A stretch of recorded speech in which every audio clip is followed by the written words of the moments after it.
Christelle, nous arrivons à la fin de notre deuxième journée de Dien Shan Pro. Qu'est-ce qui t'a marqué dans ces 2 journées? Ce que j'ai apprécié et qui m'a marqué, c'est quand on a eu les modèles, qu'on a pu travailler sur eux le 2e jour. On a eu donc un modèle, une jeune dame qui est très sportive et qui a des douleurs au niveau du muscle arrière de la cuisse, du tendon aussi et au niveau lombaire.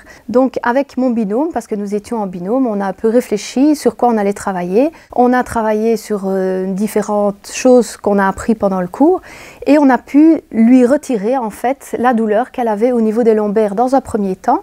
Ensuite, on a continué à travailler les formules de points comme on a appris et on a pu diminuer très fortement jusqu'à même annuler la douleur qu'elle avait au niveau du muscle à l'arrière de la cuisse. Ce qui a été intéressant aussi en travaillant au niveau des points, c'est qu'on a pu faire ressortir un problème au niveau du gros intestin et quand on lui a posé les questions, elle nous a confirmé en effet qu'elle avait des problèmes digestifs, de côlon irritable et ça a vraiment pu relever en fait le problème qu'elle avait et qu'elle ne nous avait pas dit au départ quand on a fait le questionnement au début de l'entretien. Est-ce que tu penses que l'apprentissage que tu as eu par rapport à apprendre pas à pas ces points t'a aidé pour la démonstration après-midi que tu as dû faire sur un modèle qui avait réellement une ou plusieurs souffrances? Bien sûr, parce que pendant les 2 jours, la journée et demie où on a eu la théorie en premier, ce qui était intéressant, c'est qu'on a pu déterminer où placer les points. On a pu vraiment, grâce aux explications de Marie-France,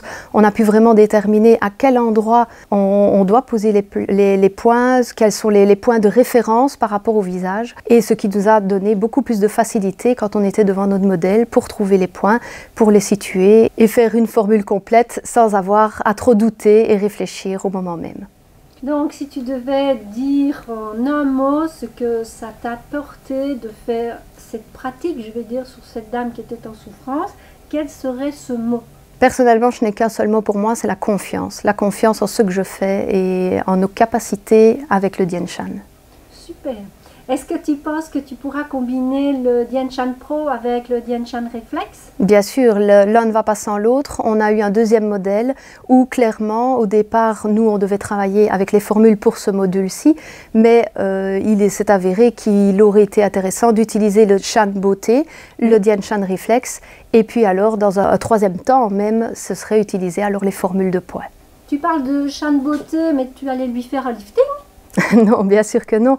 Mais quand on a parlé, la dame avait un problème au genou et lorsqu'elle nous a montré, elle a monté son pantalon, lorsqu'elle nous a montré, elle avait une grande cicatrice qui traversait tout son mollet. Et là, clairement, la première chose qu'on aurait dû faire avec ce qu'on a appris au premier module, c'est travailler en premier sur la cicatrice. Ben, merci beaucoup Christelle. Avec plaisir. J'espère te retrouver très prochainement pour le Dien Shan Clinique. Oui, je m'en réjouis. Yeah.